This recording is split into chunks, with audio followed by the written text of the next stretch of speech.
Ambulance, is the patient breathing?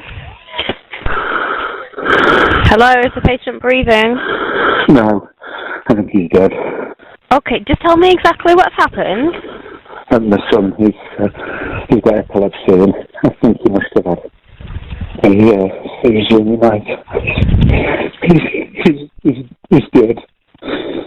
Right, okay, just bear with me. Alright, help's been arranged, okay. Is there anyone else there with you? He's gone. Okay. So I will just stay on the line till the ambulance gets there. So what's your son's name? Hello? Hello? Design, can I help? Has the caller cleared? They have.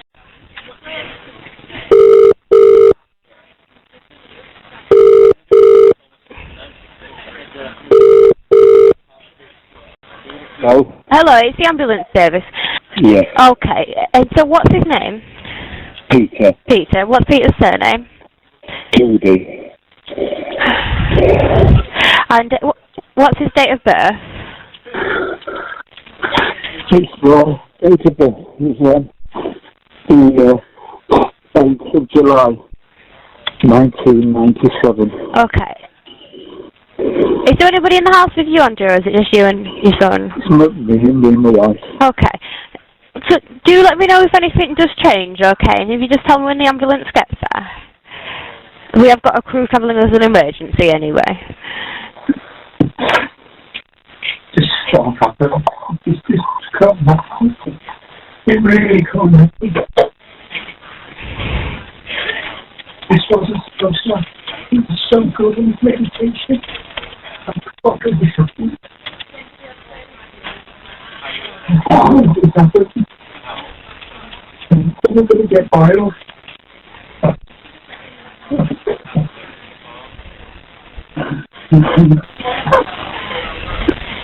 It's all great. It's all yes.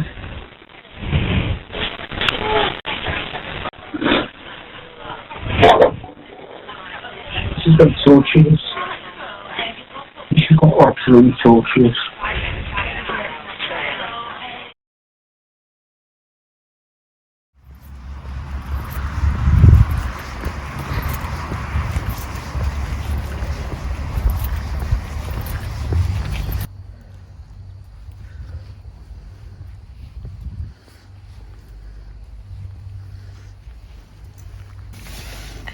Sweetheart.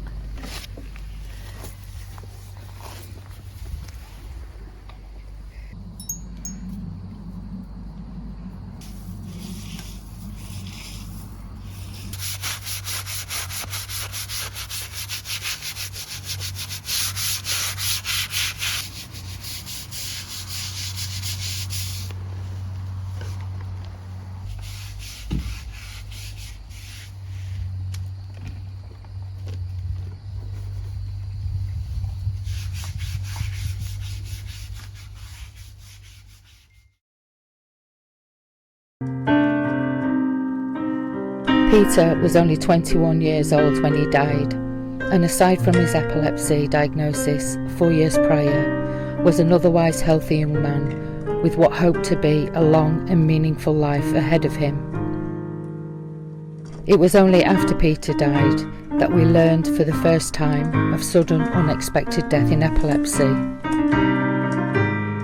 Was Peter's an unnecessary death? And why were we never informed of this crucial and potentially life-saving information by those who guided and medically cared for him? How many more lives were being lost to SUDEP?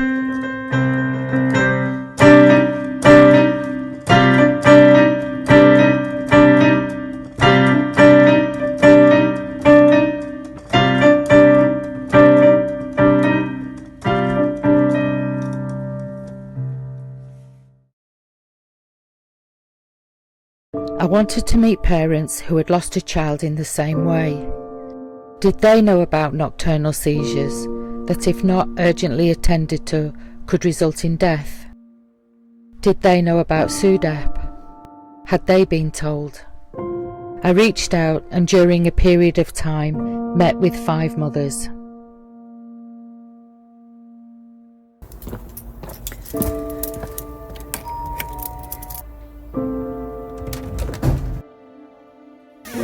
Yeah, That was a big log coming down. yeah, I bet it was. yeah. Was SUDEP mentioned for the sudden unexpected death in epilepsy? No. It wasn't. When did you first become aware of SUDEP? I first became aware of SUDEP on 19th of June of 2019 when the coroner rang me up to tell me that the probable cause of John's death was SUDEP, and I had to ask her what SUDEP meant. Were you, as mum, ever informed of SUDEP? Were those words ever used to you? No. Did you think that having a nocturnal seizure could potentially be fatal? No. What did you feel was a risk factor in having epilepsy for Erin? The injuries caused by having a seizure, which I think is probably what most people would think. So from an accident? Purely from an accident point of view. So when was the first time you became aware of SUDEP? You heard of SUDEP? When she died.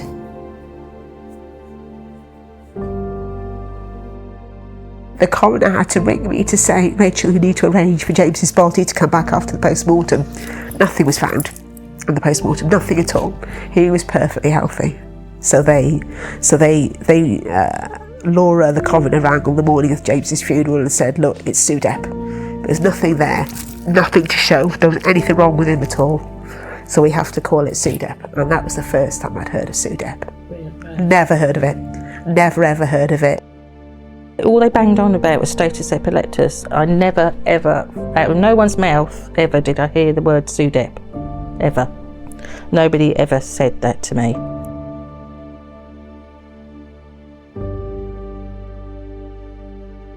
I was at work, you know.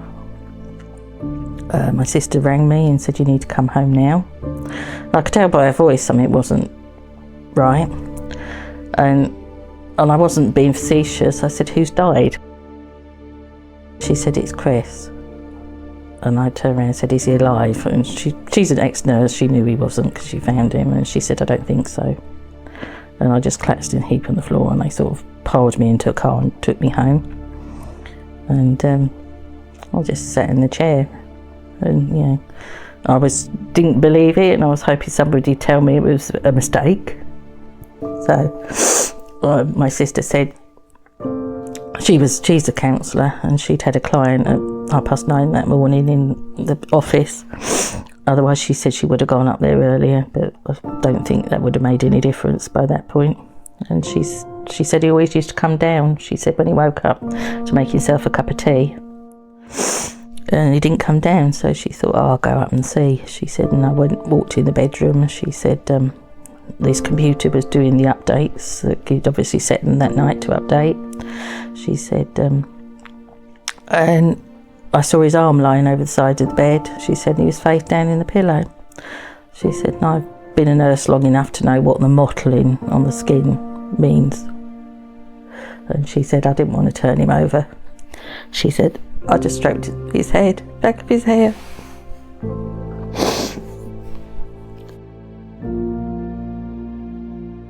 When I got dropped off by my works, you know, there was 2 police cars, 2 ambulances, because they're outside, and I just sat in the living room and I was just waiting. I was waiting for someone to tell me it was wrong. They made a mistake, and they didn't. The paramedic came down and he said, I'm sorry I couldn't do anything for your son. I still didn't believe it. And 2 policemen came down and said, do you want to see him? And I said, well, do I want, you know. And the youngest one turned around and said, "Do you have a happy memory?" I said, "Yeah, I went into his room last night when he had his headphones on his head and he was playing characters." I said, and he just was too busy, but I kissed him on the head goodnight and he gave me a quick grin and that was it. So, and he said, "Well, it's up to you." He said, "But I would suggest you hold on to that one." So I didn't go see him. I couldn't. People do different things, but I'd seen him so vibrant the night before. I didn't want to see him dead. Funeral people had turned up and they were upstairs sorting Chris out. And I heard them bang down the stairs, obviously, with the body bag. And I heard what I thought was a car on the drive, so I thought Rob's turned up, so I looked out the window, but I misheard and I saw them put his body in the body bag on the trolley thing and wheel it across the gravel. I thought, I didn't really want to see that. So yeah, and that was it. So, and I just, yeah, and it's stupid. What do you think? I just sat there that evening, I just thinking, he's had nothing to eat, he's going to be hungry. I mean, how stupid.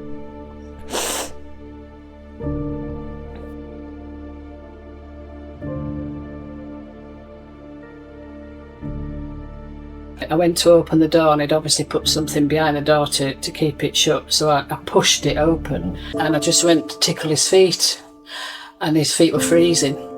Still really didn't think anything since his feet were out of the bed, and then I pulled the quilt down on his back and I thought, that doesn't look right. His back was all mottled, and then I touched him and he just didn't feel, he just felt cold, not normal cold, just a different cold. I can't explain it even.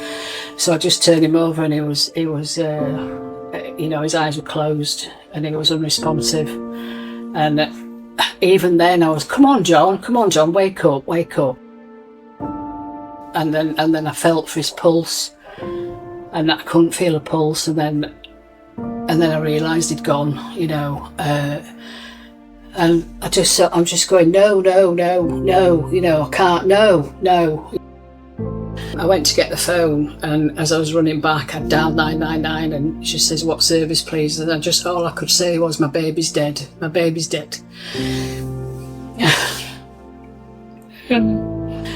And I can remember saying, "Is somebody there with you now?" I said, "Steve, his dad's just come home." And Steve just he just went straight to John and he started doing CPR straight away. He didn't even speak to me. He was really good. He just started CPR. He was just totally focused, giving him breaths and everything. I've never prayed in my life like I prayed that day.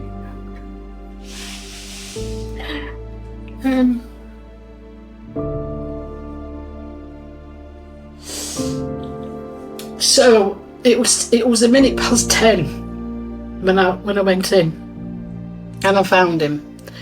It was 10:01 and I think it was 11:25 when the paramedics came down and said, "I'm really sorry, we've tried everything, we can't bring him back."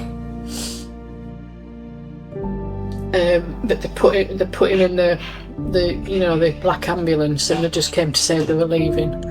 And I stood outside and watched the ambulance leave. It was just so bad.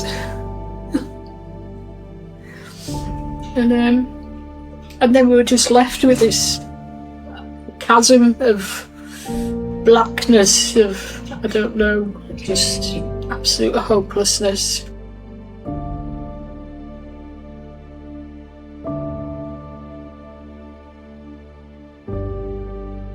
So what I did in the meantime was I just dropped Connor a message as well, just to say, Erin's at home, didn't go to college, pretty sure she's had a seizure this morning, so she'll just be resting up. She hasn't replied to my last message. Don't worry, when you get home from school, just video call me so I can see both of you, and I know you're both at home and stuff. So then the next thing I know is I get a message from Connor to say, Mum, Erin's in bed, she's not breathing. we managed to get on the last flight of the day home. But that was all just so they herded us through the airport, through security, onto the plane. Obviously, they kept the plane waiting. So then I had to walk onto, well, I got to the bottom of the stairs. All this time, I was on my phone. My phone was just on loudspeaker the whole time. To Connor, to the paramedics, so I could hear what was going on. And then when we got to the bottom of the stairs of the plane to get on, that's when they said they'd called her and they couldn't do anything. I then had to go up the stairs to the plane and walk onto a plane full of people to get home. So we got home about, I don't know, about midnight in the end that day. By that point in time, they'd had to take Erin away. So she wasn't here. So we just all got in the car then and drove over to the funeral directors that had come for her to see her.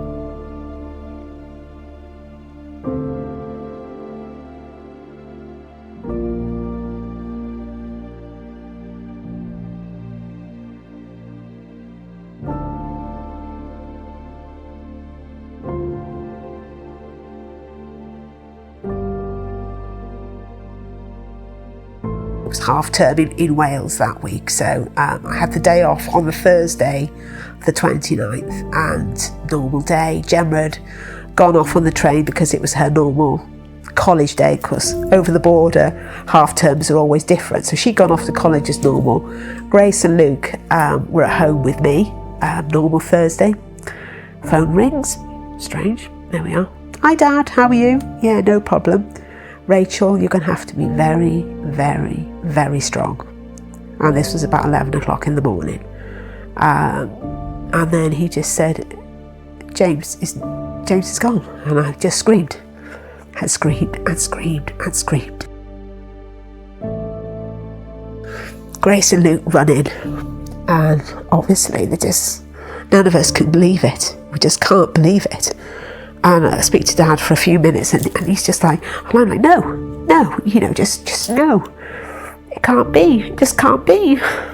And, we're just reeling. The phone rings again, and it's Dad saying there's a policeman that wants to speak to you.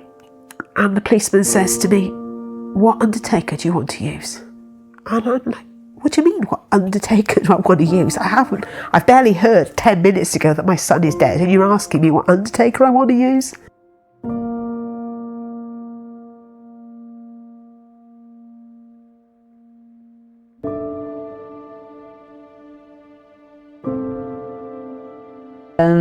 And then I get a phone call from Nico saying I've just been on a call with Helen, and 1 minute she was there and next minute she wasn't. So I got in the car and drove up there and met Becky and gave her the door key. Becky got in and I was parking my car and all I could hear was Becky yelling, get yourself in here now, down the street. So I went in and she was there on the floor in the room, and I knew the minute I walked in.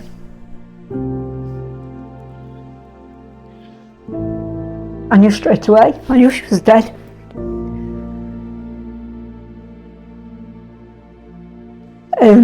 So I told Becky to ring for the ambulance, and I started to do CPR. Then the ambulance came. They tried with the adrenaline, that wasn't working. They'd got this special thing that did the chest compressions for you. They were doing all of that. They still didn't. They got nothing while we were there. Nothing at all. I just knew. I just, you know how you know.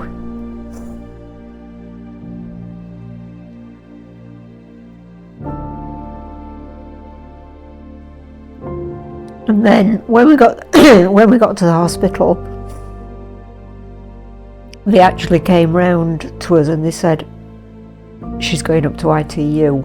They managed to restart her heart. She was on life support. And I knew that was the next thing they were going to come to us with, which they did. But, you know, they said her organs are all shutting down. So we talked about it. We knew we'd got to make the decision. And we knew that, you know, we were going to turn it off because they'd done all the tests, there was nothing. I couldn't understand why we hadn't been informed of the risk of SUDEP and why clinicians were not routinely informing of this. I met with Rohit Shankar, a professor in neuropsychiatry, and Neil Williamson, an epilepsy nurse specialist, to find out some more.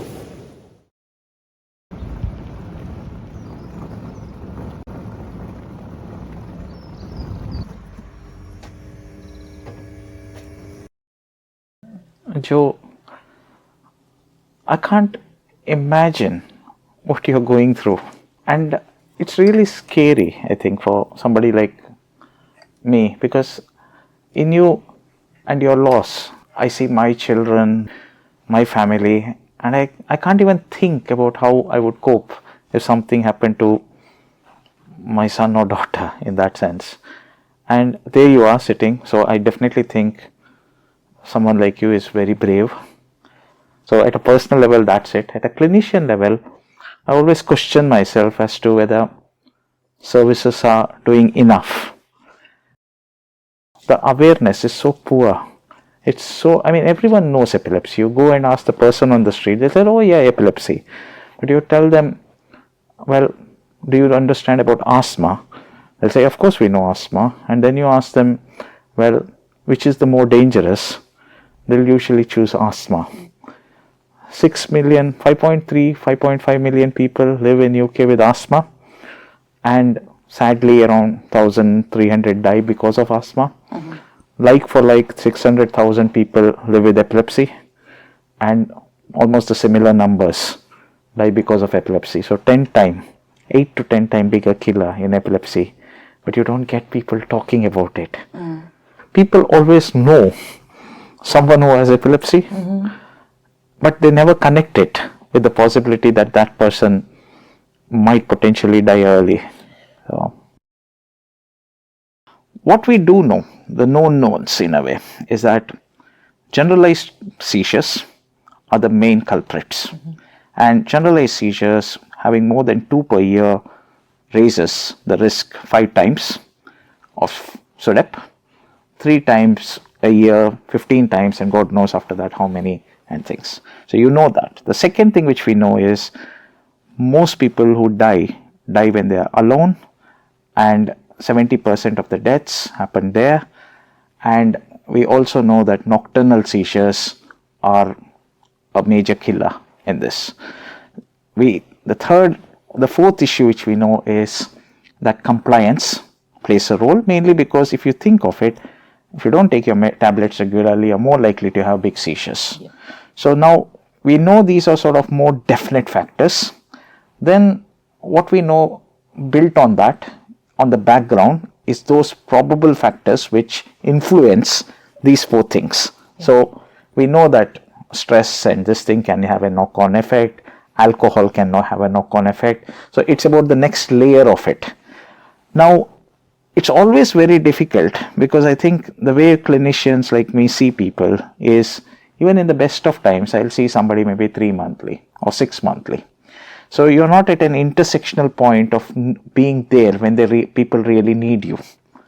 But what I think we should always do is empower people with knowledge. And I think the other place where we don't do well enough is creating capable communities.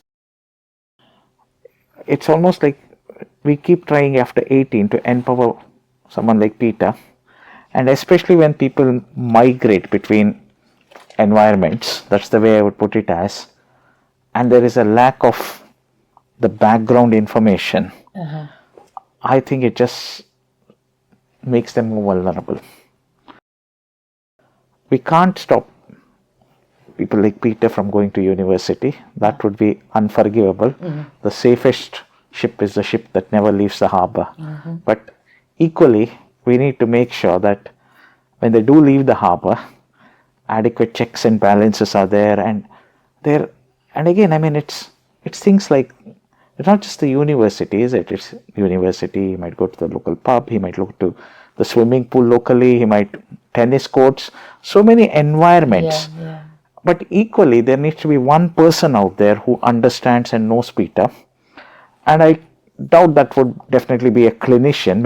It can be a clinician, but it would be too, overbearing, I guess. But it has to be a key person in community who understands, who's almost like the passport for Peter in a way, to make people know and aware of Peter's specific needs and issues. But that comes back to that capable community where Peter will still be accepted for his epilepsy and not held or judged. There's so many challenges. Not many clinicians know about SUDEP. No. Of course, people in epilepsy circles know about it, neurologists know about it, but many psychiatrists don't know about it. Yeah. And we all work in the same brain area. Yeah. Not many GPs know about it. So that's the key challenge, isn't it? That why is it, on one hand you can say, well, the science has been evolving and people were in denial for the first 10 years of the whole SUDEP issue. And now there's more and more understanding and uptake. I guess one of the other challenges which always comes about is, it's about how do you talk about SUDEP. There's a lot there to take in. And I think the conversation is something, I'm not saying that shouldn't be given, but I think that's something which needs to be continued and checked upon. It is about becoming partners in care, but continue the conversation at a regular intervals. You have to unpackage it in a way it is person-centered to that individual, where you can talk about almost saying that, look, there is a small risk of you dying because of what's known as SUDEP, where the seizure might stop the heart. And every seizure, big seizure stops the heart but kicks back. But sometimes in a very few people, it doesn't kick back. In which case, there is a cardiopulmonary failure and your brain stops. Now, nothing much can be done to directly stop that phenomena, but there are certain ways in which we can help to reduce the seizures and the likelihood by either keeping the heart well and nice and the brain well and nice. It's one of those things where I think it's about what is it that doesn't, why do people don't talk about it? And some say it's about time, because if you are unpacking something like this, you require more time, because it's not about just the patient anxiety, but it's also the clinician anxiety. There is this hesitancy. There is a anxiety on behalf of the clinician, not on the patient, to open up something, because people are very afraid that because it's almost like you get 20 minutes in an appointment, you open up something, and if you can't close it, then you start running late, you start doing things. So there's all sorts of triggers which pull, patient factors, clinician factors, system factors. But that's why I keep saying that it's important that we keep banging on about it. We keep saying it, so that somewhere, sometime, it will register for someone. There used to be cases long time ago. I can't believe that we are in the age where we can think about that as horrible practice. But 15 years, 20 years ago, people would actually say that, well, I didn't think that the family needed to know about SUDEP, or the patient. They would say this in court. We've passed that stage. I think that's the beauty about, in one way, science moving on, is that nobody in any Western country, America, Canada, UK, Netherlands, Finland, anything, Western country will ever sit and say, I'm not going to talk about SUDEP. That you'll lose your license. That's as simple as that. The NICE guidelines is very clear. Yeah. You have to talk about SUDEP. Not talking about SUDEP is not acceptable. You have to talk about SUDEP. I do feel that a lot more can be done, and it's just that requires effort from all parties. That's the key thing, I think, and I think it's totally. I agree with you. I think it's totally unacceptable. I mean, people die. It's sad, but I think we shouldn't be in a place where we should be questioning whether more could have been done. I think realistically we should be able to say that we did everything we could in any situation where somebody sadly dies, and I think if not, we have to learn from that and improve. That's the key thing. So because epilepsy is seen as such a unpredictable thing that people almost kind of go, oh well, they had epilepsy. Yeah, which kind of is what you're saying, isn't it? It's like, oh well, you know, I know you're grieving and you're angry, but really they had epilepsy, didn't they? Well, hang on a minute. Let's just stop for a second here, right? There were things you did not tell me. Mm-hmm. And if I had known those things, because it goes back to the classic charity thing, doesn't it? You give a man a fish, feed himself for a day. You give a man a net, he'll feed himself forever. If you get all your information and say, SUDEP, this is what it is. This is some of the things you could do to try and reduce the risk of it. Go home and think about that. Ring me if you've got any questions. So people aren't held to that. Like you said, what this needs to do is to almost hold those people to say, this isn't something we fluffily add on the end because if we've got 2 minutes. This is a core component of the epilepsy discussion.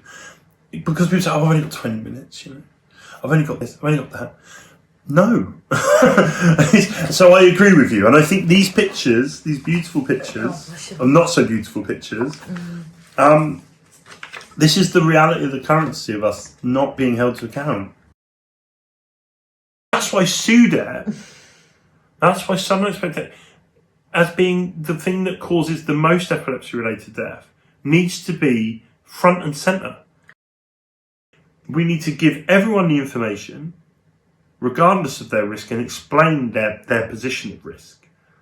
And then what we need to say is, let's do an individual risk assessment yearly, in the same way we do an emergency care plan yearly, or should.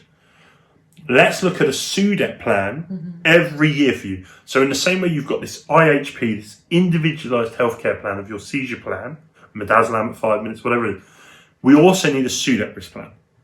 The majority of people are going to pass away from status or from SUDEP. Yeah. That is the reality. So why do we have we need a care plan, but we have a care plan for the second leading cause of death in epilepsy, which is to prevent status.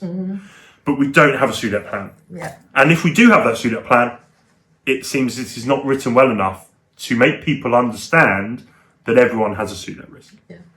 So I don't think we should be prioritising anyone over anyone else. I think we're saying everyone needs to talk about SUDEP.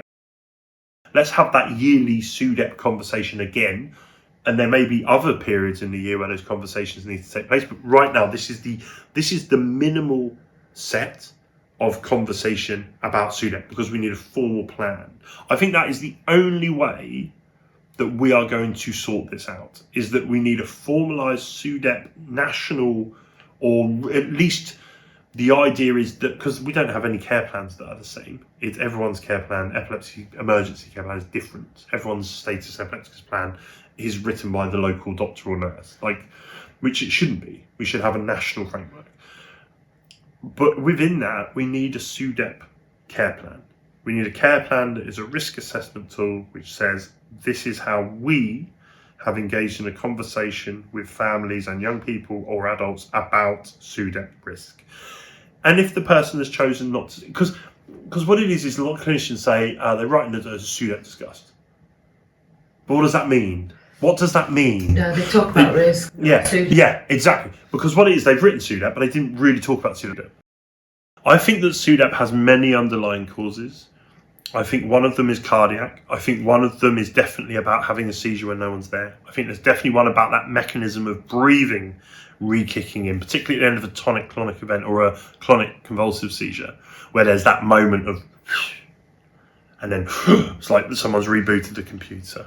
And I think that is the moment, having watched hundreds of films of parents taking videos of their children's seizures to bring to us. I think when you're a parent, seeing your child have a convulsion is a really terrifying moment until the moment where they stop convulsing and they don't do anything. And I think that moment is the moment I always see the camera or the phone being thrown to one side and someone saying, what is going on? Because if that moment I think is critical in SUDEP. We can't stop it happening in every case. That's the point. You understand that better than anyone. But what we can do is make sure that everyone understands the risks, what they can do to mitigate them. And I think that goes back to my point about healthcare professionals, is I think that there are lots of healthcare professionals that are not good enough at having difficult discussions outside of the context of a difficult situation. So, and you've got a consultant and you've got a child or an adult who is in a respiratory or cardiac arrest and you're dealing with them, they will have that conversation. You sit them in their clinic room and they're in their clinic room seeing patients and they're like, it just doesn't feel like it's a point where I need to have a bad conversation. But you do. I think that I think professional anxiety is a significant issue, and I think it's a classic human behaviour to try and push that to one side. I think it's that same thing that someone says, I want to write a book, and 2 years later they haven't written a word, because they don't really want to write a book.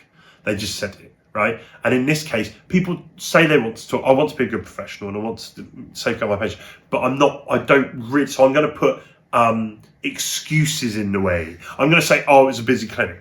Oh, I was 20 minutes behind. Oh, I was this. Oh, I was that. Oh, the parent didn't really look like they were prepared. The child looked a bit scared about it. No. It needs to become as cornerstone as emergency care planning, which is a cornerstone of epilepsy care. We are missing a trick, because what it is we are not positive enough about the fact that we can empower people to prevent it and to understand it. You know, he who increases knowledge increases sorrow. I get that. And that's the point that people say, I don't want to tell them because it's going to make them sad. Make them sad because that allows them to become enlightened. And enlightenment is higher up the taxonomy of need than security, right? So if we teach people, they will self-actualize to understand that that's a risk and how to manage it. Because I'm not going to be there that morning when it happens. And you can't expect a person to get there on their own. You know, our job is not just to give prescriptions. Yeah, our job is to enlighten people to the thing they live with and to help them. I can't stop them dying, nor should I, because it's not my job. My job is to reduce the risk, make them functional, and help them understand how to keep themselves safe and happy. That's the job. And I think we do a disservice by, frankly, continuing this onward idea that we know best, because we don't. I'm seeing someone's child and they're there with them. They are about to take them home and look after them. Should I not be making sure that I have told them about the risks that I now know exist because of the diagnosis their child's been given and the treatments they're on and whatever else? So surely I have a legislative accountable, so following the NMC code of conduct, and your point in your paper about no harm, do no harm for Hippocratic Oath, the idea that surely I have an accountable professional responsibility to say to the parent, by the way, SUDEP status, drowning, bum, bum, bum, bum, bum, bum. SUDEP being very important, bum, bum, bum, risk factors. Why does it make a difference whether the person taking over the care is a nurse or a parent? Because that's a chronic condition being managed at home. We cannot afford to be casual about it. We have to be formalised about it. We have to have a benchmark to it that everyone has the same narrative. And I don't care if I scare someone, because what I know, if I've learned anything about parents, right, is that they will go home and get scared anyway by reading it. I would rather an expert like me sat with you in a hospital, which is where we tell people stuff about bad stuff, and say, this could happen. And I suppose your point is that I was not given the choice to feel afraid, because I would have taken the fear over losing my son any day of the week. I am very aware that I am a mother grieving the death of her child and all that comes with that on both a conscious and subconscious level. Could there be a considered bias in terms of wanting to know about SUDEP when Peter was still alive?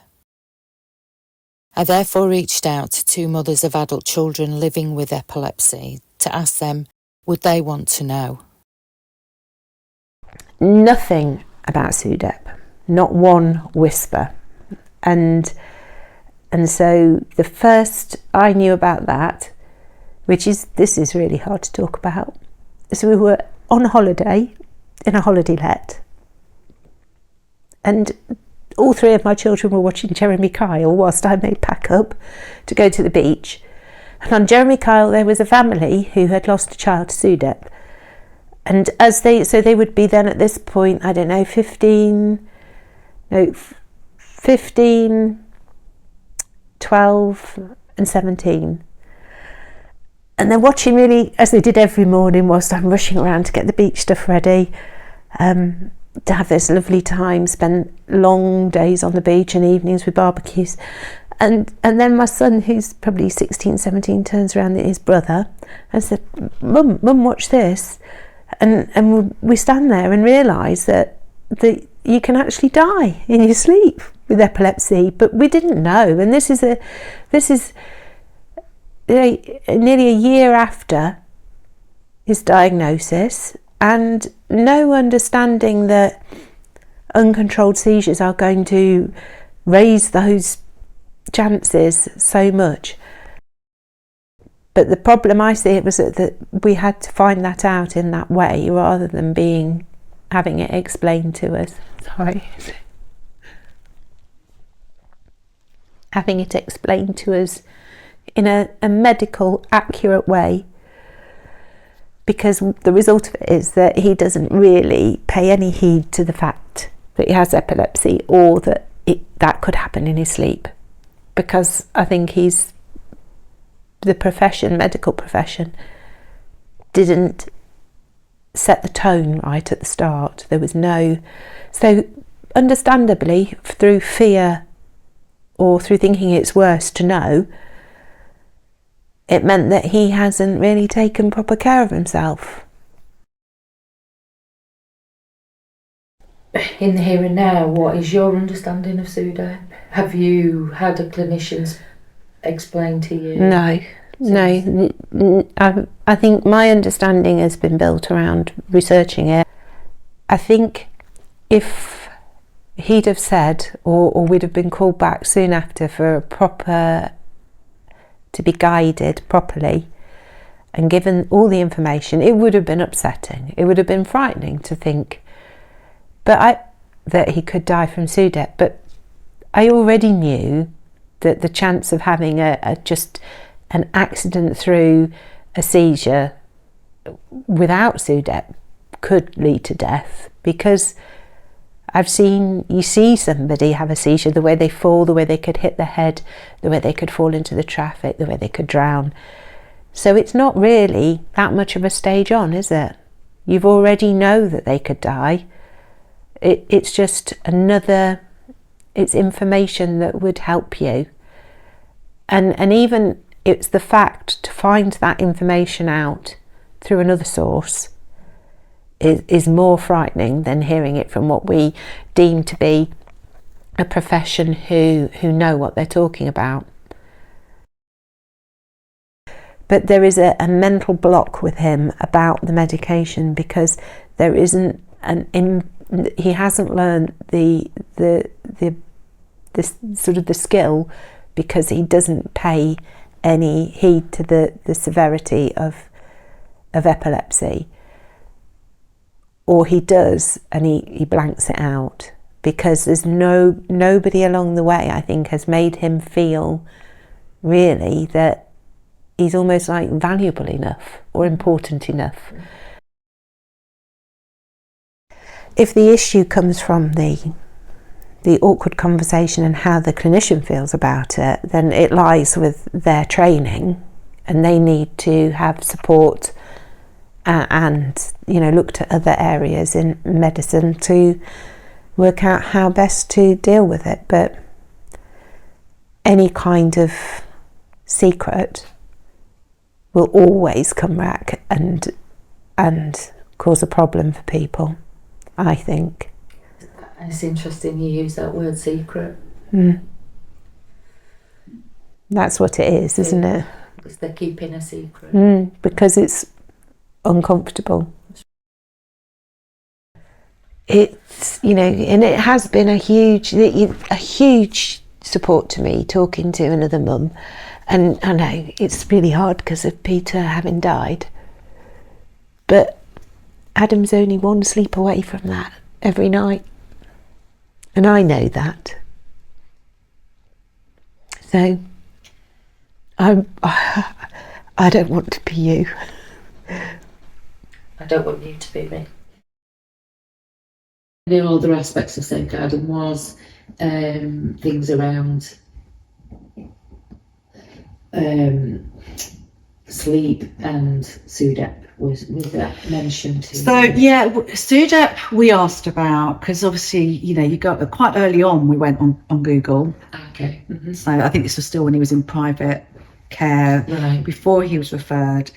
And then when he was referred to Great Ormond Street and they'd re-diagnosed him after undiagnosing him with the tics, we sort of brought it up. And did you use the phrase SUDEP? Yes, we did. Yeah, because my husband had I didn't know anything about it. My husband had found it and said, it's very rare. More of a risk if there's nighttime seizures, which at the time we didn't know he was having until he had. They became he was having nighttime seizures, but we didn't know until the first video EEG, because they were picking them up at night as well. Was that the telemetry one? Yeah.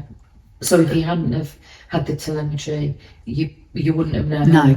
Okay. No, and I was when we spoke to the consultant about SUDEP, he'd said, and this was before all the telemetry. He'd said, "Oh no, he's not high risk." He said, "Yes, it is a thing." Because we said, should we be worried about it? Yeah. And he said, "Well, no. I mean, I know his seizures aren't controlled, but he's not having sort of tonic-clonics at night, so he shouldn't be too high risk." And that was kind of the end of the conversation. Right. Yeah. And I had what I needed to appease my mummy brain. Yeah. Clinician anxiety and talking about SUDEP. What are your thoughts around it? About the clinician maybe feeling that they're anxious, and also would you necessarily have wanted to know? Looking back with when we raised SUDEP, which to be fair, it was my husband as well, because he'd done the research and established it when he raised it. Thinking about, I can sense there was that's come up again, or I have to deal with this. It's that question that I'm asked, and it's uncomfortable. I don't know. You just sense that, and understandably, because you've got a parent saying, "Is my child at risk of dying because of their epilepsy?" And it's really difficult because when you've got a child with uncontrolled seizures, life's like disruptive enough and worrying enough, and you're not sleeping, and you're just living from one seizure to the next. But I think parents have got a right to know, and I think young people need to be aware of the risks It's really hard, but I think at the end of the day, I think we spoke about this, didn't we? About if you're diagnosed with cancer, you're given all the information, but you're not always given. There's obviously information that would have been incredibly valuable for you to know about, and could have made things so different for you, Peter, and your family. And how can you argue that someone didn't have the right to know that, or shouldn't have been told that? One of the most painful and regrettable aspects of Peter's potentially avoidable death was not being able to put all measures in place to safeguard him and give him the optimal chance to live. I have learnt that clinicians don't routinely inform a patient about seizure detection devices because of a perceived high false alarm rate. I wondered, was this accurate? I felt that surely a device that could have alerted us or others, and as I have also learned, could even provide valuable information of seizure activity during the night, be better than nothing. And why wasn't this information passed on to the patient and family? To learn and understand more, I flew to the Netherlands and visited SIGN, a knowledge and expertise centre for people with epilepsy, sleep complaints, non-epileptic seizures and related conditions. But first I met with Anouk, who for 4 years has been working on research about seizure detection in epilepsy care. Since Peter's death, I now am aware of a range of seizure safety devices. Could you just tell me what a seizure safety device is and how it can help? Yeah, of course. So there are many different devices nowadays available to actually alert when a seizure occurs. We know that seizures make a lot of changes in the body, and those are changes also related to the autonomic nervous system, which is a bit difficult, but it's according to your breathing, your heart rate, sweating, and all those things you can measure. You can measure on the body. Next to that, there are also movements that are related to seizures, and all those parameters you can measure, and then you can set off an alarm when a seizure occurs. So these devices are invented to alert for potentially dangerous seizures mainly. So people like parents or relatives or caregivers can intervene when necessary, and they can help maybe to give medication, but also they can help to change the posture in bed and other things to help during a seizure. So most of the devices are made for what we call potentially dangerous seizures. So that are seizures that can cause injury, that can cause breathing problems, that might lead to like a status epilepticus, like a long seizure that you have to really stop with medication, or can lead to SUDEP in some cases. So SUDEP is a really hard topic to discuss for clinicians, and I think they're also frightened to talk about it in the first conversations because people are already afraid or anxious because of the diagnosis epilepsy, and they might frighten them more putting in this topic. But I think we cannot avoid talking about it because it is a risk of epilepsy, at least of some specific type of seizures. And when a person has those type of seizures, you cannot avoid this topic. I also believe that seizure detection devices can also help in a way to give more comfort, and talking about them in the same conversation might help. So if you address the topic of SUDEP, you can also address the topic of seizure detection devices, or the other way around, but combine it in one conversation and talk about the risk and talk about the things you can do to lower the risks. So both things are really important to discuss as soon as possible.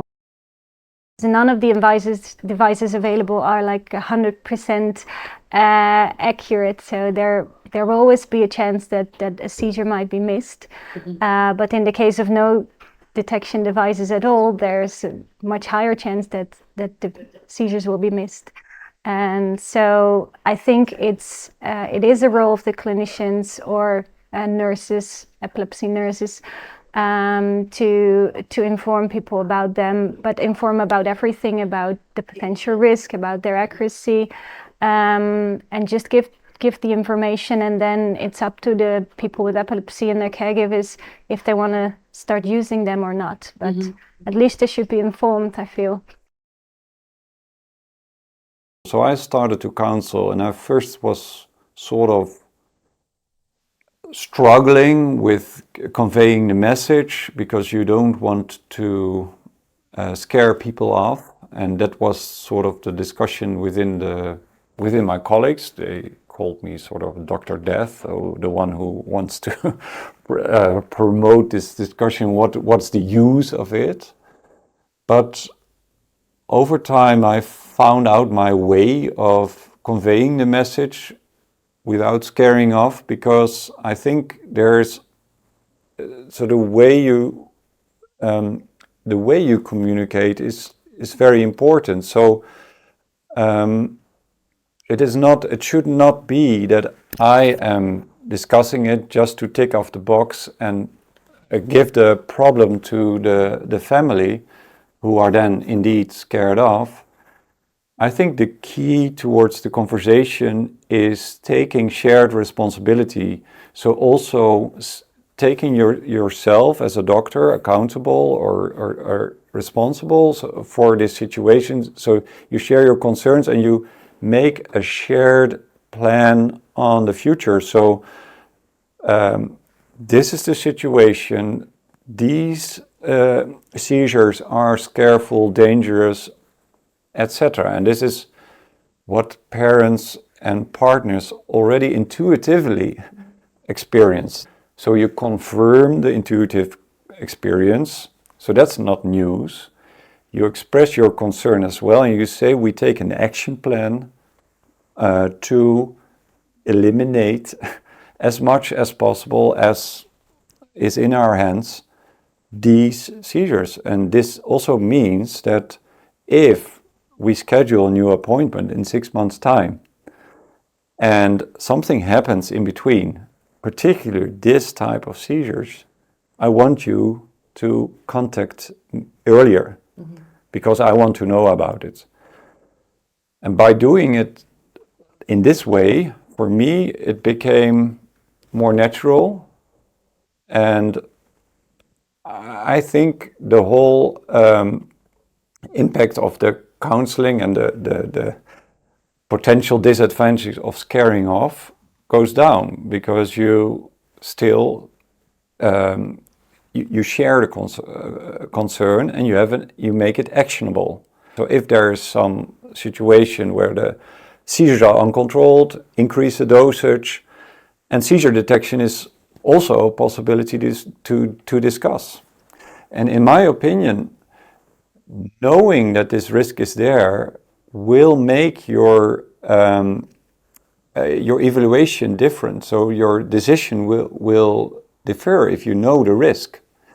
So things like epilepsy surgery, which is an invasive treatment, you will think of it differently when you know about SUDEP risk. Who do you feel should be the person to talk about the seizure detection devices, even though there's questions around some efficacies and... I think the neurologist should be at least discussing this. We did a lot of user studies, and what comes out is that people have difficulties to trust the device. they really need some guidance from a professional whom they trust, who says, this is important for you. So in my view, there's no way of a neurologist stepping out of this discussion. I wonder that then there is a perceived feeling of accountability that may come with a clinician advising on a particular device. Accountability shouldn't be an issue. It is no difference with drugs. So drugs are not perfect, so they cannot for sure prevent seizures, and drugs have side effects. Yeah. And the same is for seizure detection device. Seizure detection devices cannot capture all seizures, and they have side effects. And there are figures for each device, how the performance is. There's no difference with drugs. For drugs, it's important that you take them, and for seizure detection devices, it's important that you wear them, plus that there should be someone nearby who can attend when the alarm goes off. And that's a very important arrangement. So there shouldn't be the misconception that the device will solve the problem. The device is only alerting, but there should always someone responding to the alert and going to the patient. So that's very important, that you think of this chain of care around the patient. The expert witness into the inquest of the death of our son stated to the coroner that they don't routinely recommend alarms because of a high false alarm rate. To me, it feels like a blanket kind of, I'm not saying it was in this case, but there could be this, it's something that just rolls off the tongue without any real knowledge base on that. Do you think that could happen? That could be? There's indeed a knowledge gap, right? But we also need to realize that this field is extremely dynamic. So if we step back in 10 years' time, then the whole seizure device detection business was in infancy. So there were a lot of devices, but there was not proper validation of these devices. So it was like Wild West. There was a lot on the market, and that is sort of there are a lot of clinicians who still have this perception of these devices, and it is difficult to keep track because it is such a booming business, and there's a lot of evidence accumulating. But if we look for right now, then there are devices with proper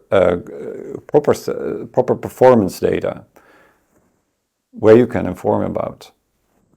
So now it could be part of practice, but there are strong indications from already 20-30 years observations. If you look at patients who died from SUDEP and you compare them to living epilepsy controls, and you look at their what their home situation is, then it becomes apparent that people who die from SUDEP are more often sleeping alone, and that increases SUDEP risk. We know that SUDEP is often at night. We know that seizures at night are more often missed.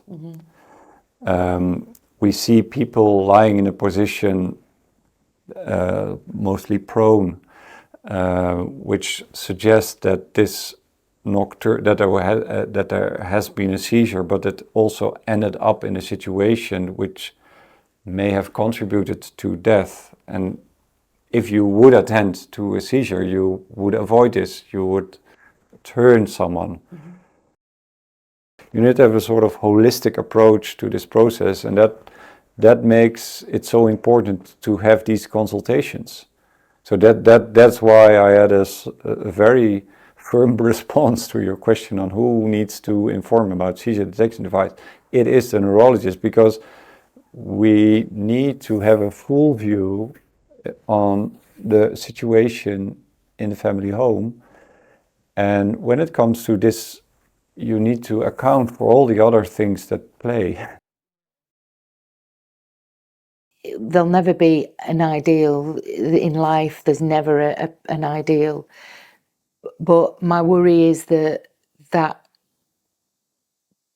prevents clinicians even informing. Who do you think should be informing about alarms as they are?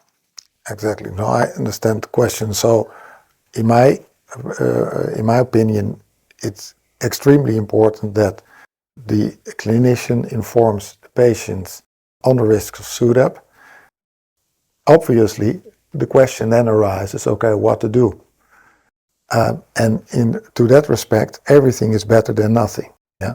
So there has to be a solution, and I think it's also a part of the responsibility of the clinician to help find a workable solution for that specific person within the budget, within the healthcare system that is available. So in case of Night Watch detects very close to 100% of the most dangerous seizures, being tonic-clonic seizures, and it will give you, on average, a false alarm each 3 to 5 nights.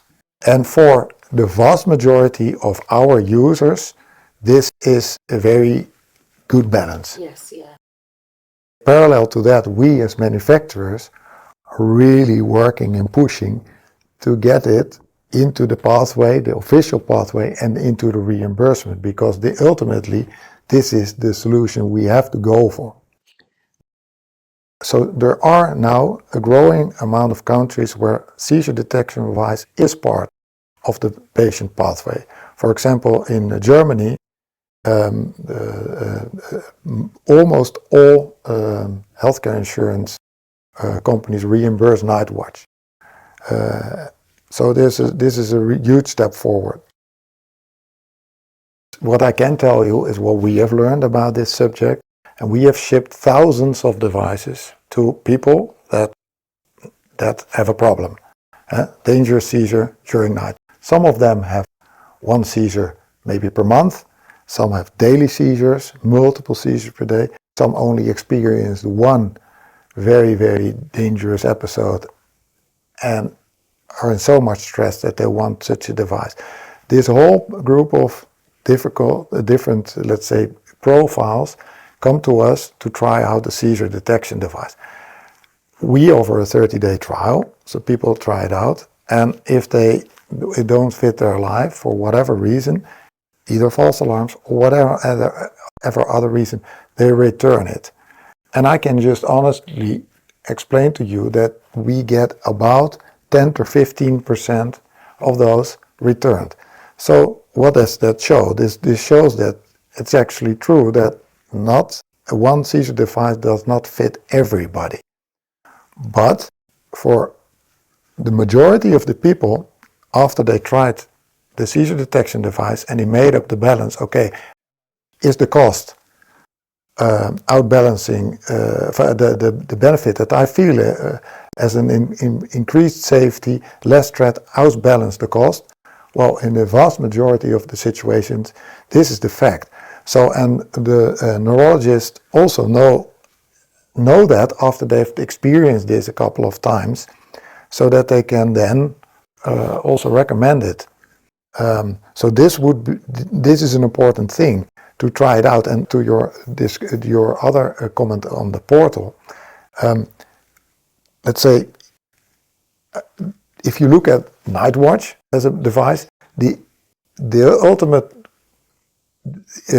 goal is to increase safety, to detect the dangerous seizures and warn the caregiver to take measures if necessary.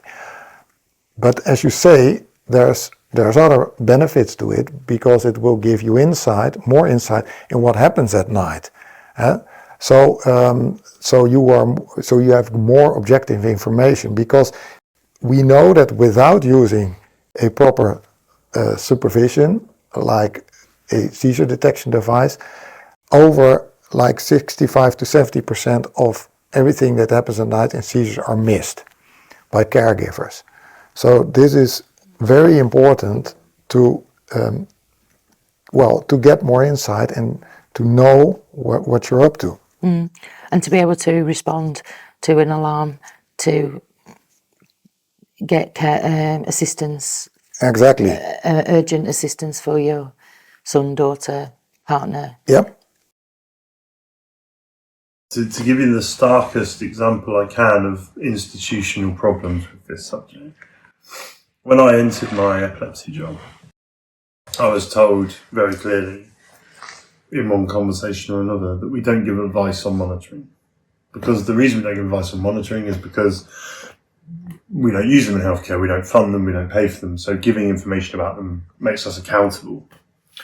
Then what I found is that as a parent came into the room and said, my child's got epilepsy, I'm really interested in a monitor, so I can pick up on seizures. And, I've read about this and about that. And I said, I mean, monitors are great. They're not foolproof, but they do give you a degree of more surveillance. And so they're part of, you need to yourself. The only thing worse than no alarm is an alarm that doesn't work. But they are an important part. And I said, and fundamentally, I believe that they were a very important part and are a very important part of monitoring. And what I found fascinating is that if I, as an epilepsy specialist, as the person who was in the role of being a specialist within my field, as the nurse, as the person that is more linked to the family than any other person in the epilepsy world, as the person who knows more about this than you do, and I look after your child, how can I not give you knowledge I have, which will allow you to make a good choice? So institutionally, I'm being told, don't do that. But my absolute gut in the person that I am, who cares more about the people I care for than the job I do, says, I'm going to tell you. How can I, I just think, keep just not doing it because someone made that rule. Because, like you said, with a combination of information that you did not receive, there is a very good chance that you wouldn't have had to be going through what you're going through and your boy would be here. So I agree. The reality is that that we couldn't completely stop that happening. But it sounds like you were a long way from being able to put everything in place that you could have done. And I would argue that your point is true, which is that he would probably still be here. This is a traumatic, unexpected thing because you weren't told what you needed to be told to make your young person as safe as they could have been. And that's the job. Had you been informed of SUDEP?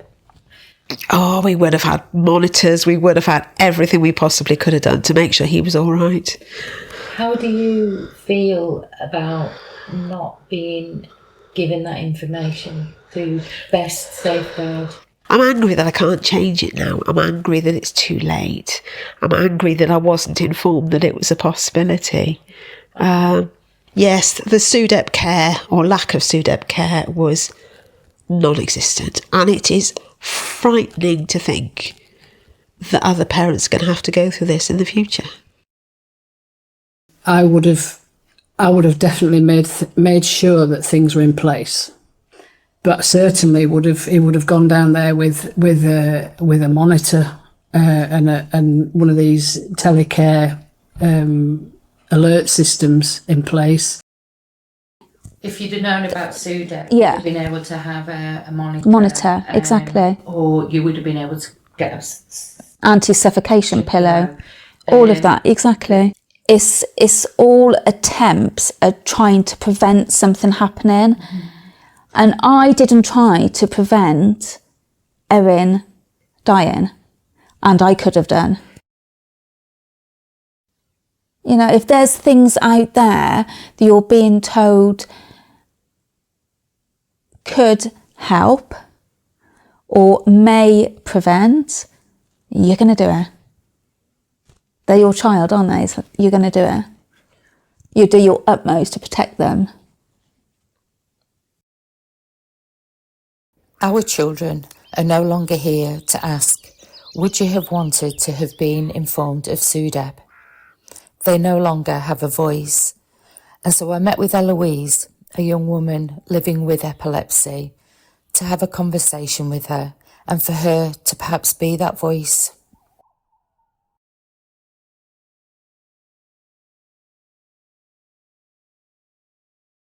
On that appointment as well, I'd already figured out it might be contraception because that's the only other medication I was taking.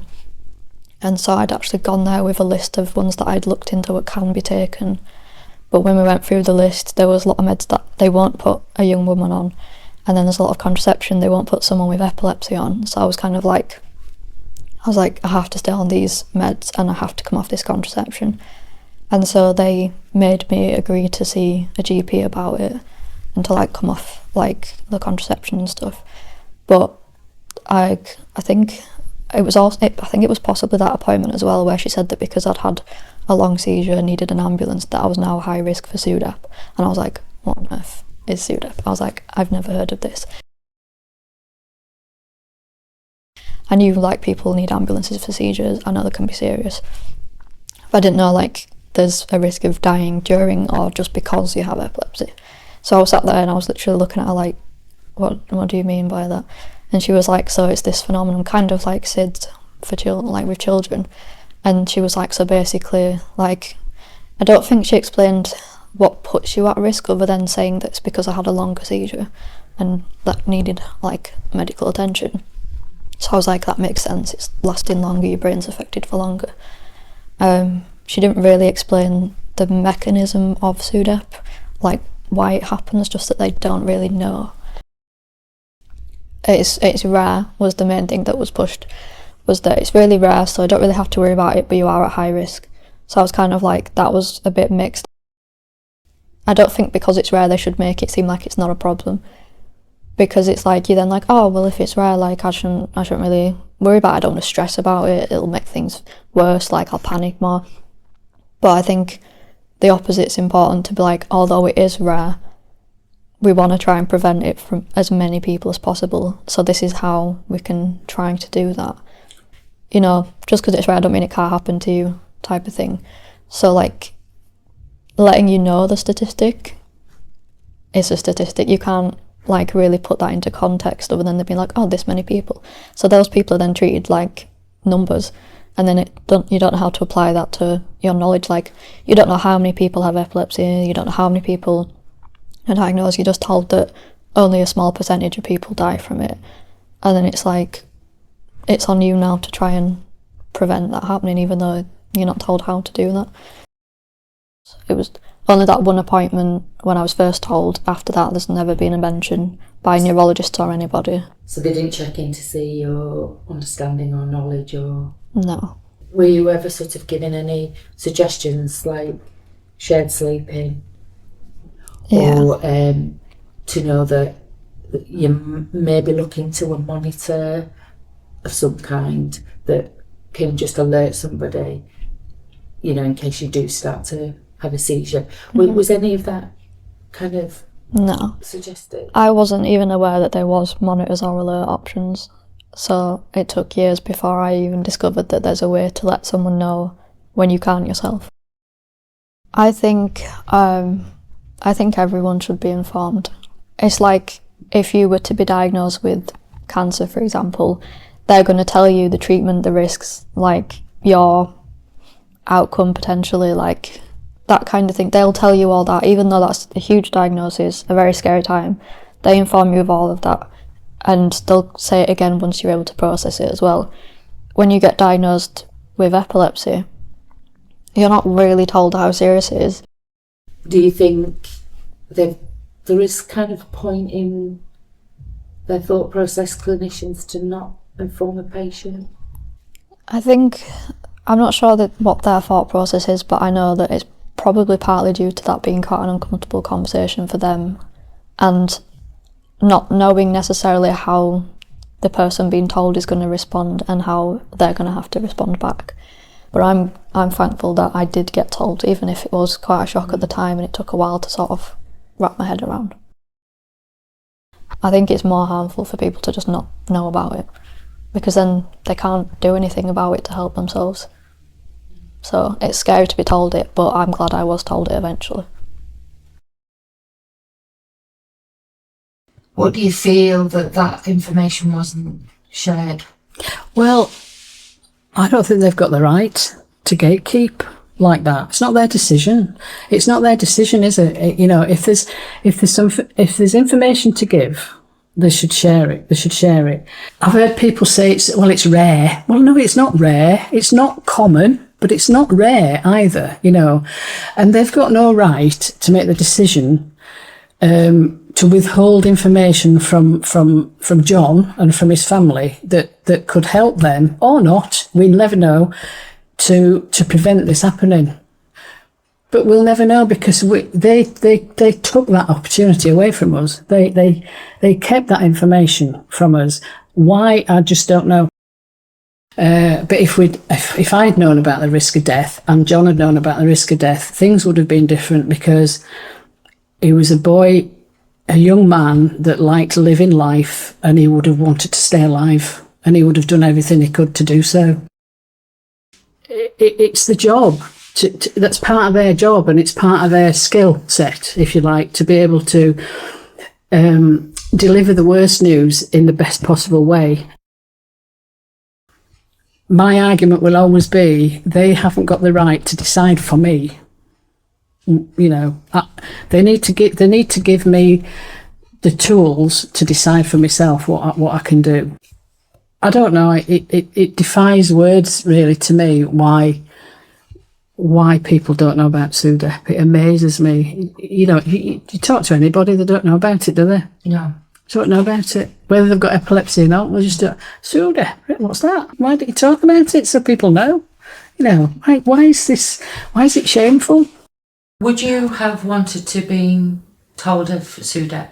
Yeah. There's certain articles out there in the public domain. You know, there's one research article, don't ask, don't tell. And other articles where they're saying that clinicians, it's not necessarily always about causing anxiety to the patient. But for them, it's anxiety causing. But they shouldn't be a consultant then, should they?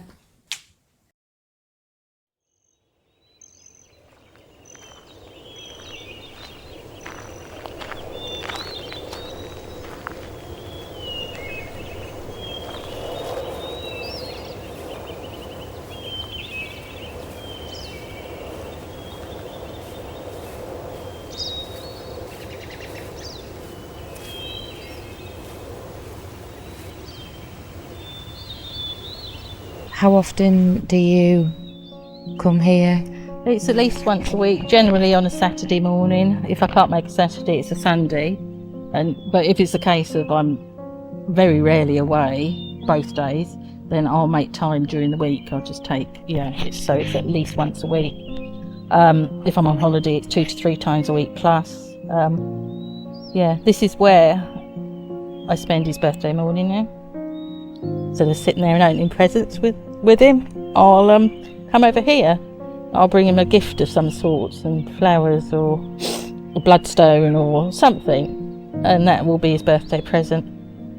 And Christmas morning, they're just sitting there and, having a glass of sherry or a mince pie and opening presents. I come and sit here with a Christmas wreath and I talk to him, and that's Christmas, and that's his birthdays now. And that's the anniversary also when he died. So this is where I go to be the most time instead of opening presents.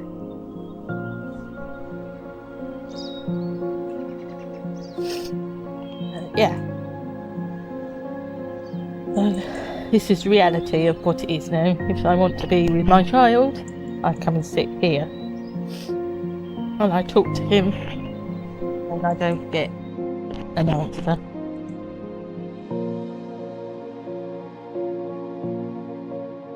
Unfortunately, as lovely as people are, they haven't got a clue.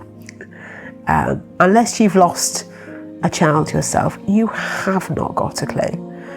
A very, very kind person said to me, "Oh, it gets better after 2 years, doesn't it?" And then he saw my face and backtracked frantically. And I was like, on what level of the rest of my life do you ever think this is going to be better for me? It won't be. I will learn to live. I will learn to function. I do function because I have to function. I have a family to bring up. I have a mortgage on my home. I have to function. But my first waking thought is James. My last waking thought is James. And it always will be. You know, because that is life. That is my life now. I live around the loss of my child. And he is irreplaceable. You know, he is my shining star, and he always will be. I miss him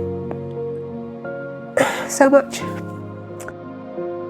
This is where he is, and this candle stays lit 24/7. That one, I just replaced that candle all the time, so that's always lit. Yeah, that was one of the late photos. It's a mark on the wall where John he did this to himself. This is how tall I am. I reckon it was probably about here, but he went like that and did it himself. So that'll stay. That'll stay. John, Yeah. I says, you are tall, John, but you're not that tall. Put him out bench. What's the flag? So we'll just sit out here and, you know.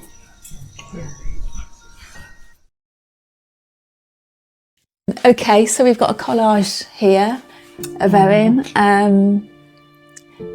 from various stages. So Erin was 19 in the January, and then she died the beginning of March that year, so it was about 6 weeks after her birthday. So that was her last birthday photo there. Her 19th, that was prom. It was just silly Snapchat ones she used to make me do with her. These Snapchat filters and stuff. And that was when we went to Florida. So the year we lost my mum, my dad paid for us all to go to Florida. And I'm so glad we did that now, because all the memories I've got of her swimming with dolphins, which was her lifetime ambition. She always wanted to swim with dolphins, so we did that. Absolutely amazing. So I got all those memories. So. And Erin was cremated. Yes, Not she buried. was. Yes, yeah. And I had her here with me up until January of this year, and she's now in the local cemetery here. So, but yeah, I did have her here with me until her birthday this year, and then I decided on her birthday we'll just have somewhere to go, because we didn't particularly have anywhere sort of to go for her. I go over there sort of most weeks, and yeah, she's always got some nice, pretty, bright flowers and things. So yeah, I just sit and talk to her sometimes.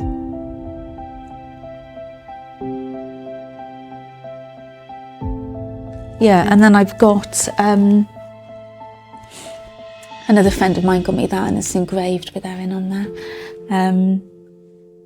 And then my globe, which I got made, as I said, by a place off Facebook. So that's got ashes and hair in there. So this was kind of the photo that we used on a funeral order service and stuff. And just a little robin. She's so beautiful. She's so. What does it say there? You know that little robin that sings to you from the tree. You hear that robin each morning. It makes you happy as can be. I am that little robin, sent from heaven every day, to never leave your side and to never fly away.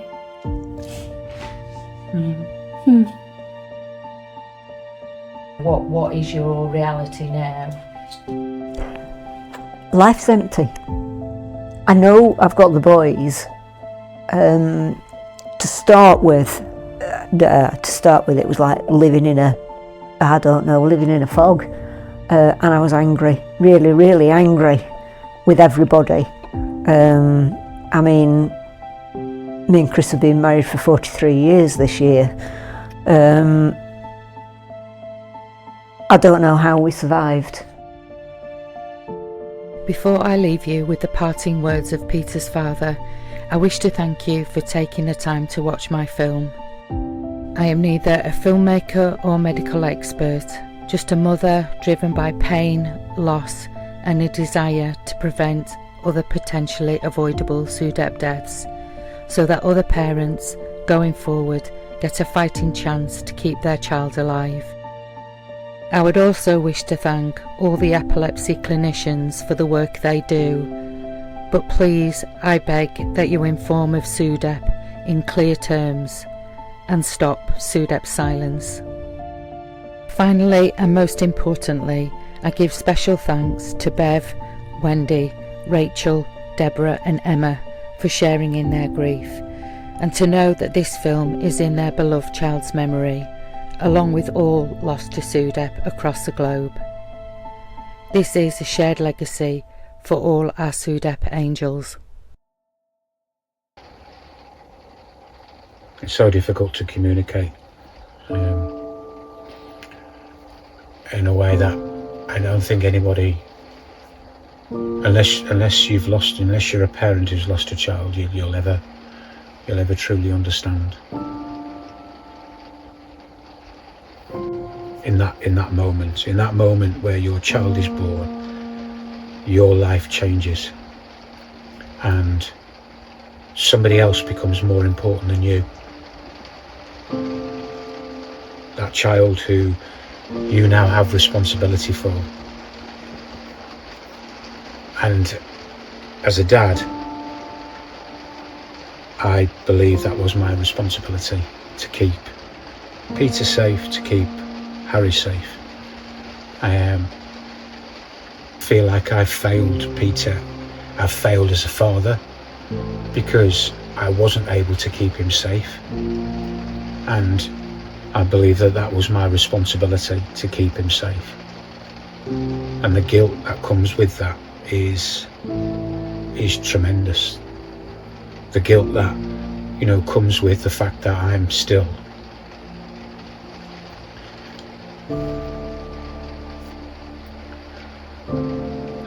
here, and he's not.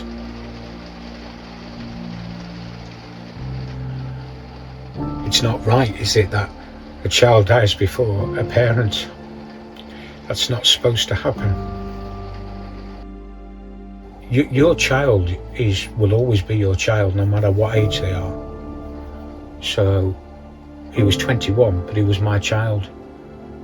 And I'm angry that I wasn't given the information that I needed, which they had plenty of opportunity to tell me. I wasn't told what I needed to know to keep my son, my child, safe.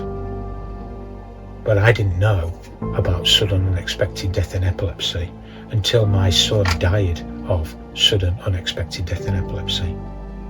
So back then, we genuinely thought that when Peter was asleep in bed, he was safe. He was at his safest because he was asleep. He was in an unconscious state, so he'll be fine. And what we now know, of course, is that was actually when he was most at risk. I torture myself, that. Well, why didn't I find out about this myself? Why didn't I do enough research of Peter's condition of epilepsy to enable me to find out about SUDEP?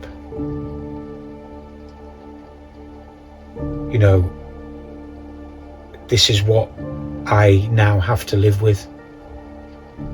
But what I want to say to those clinicians is, why didn't you give me a head start?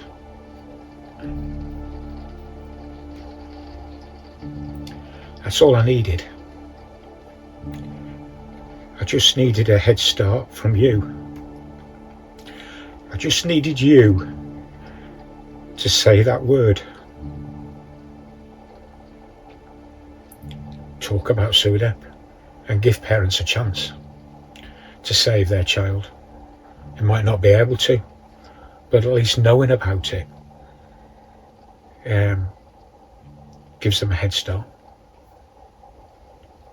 I love you, Pete, and I love you, and I wish to God you were here with us in person. I wish I could hold you. I wish I could squeeze you. I wish I could tell you how much I love you and how sorry I am that you're where you are and I'm where I am, and that sorry that I wasn't able to do more to protect you.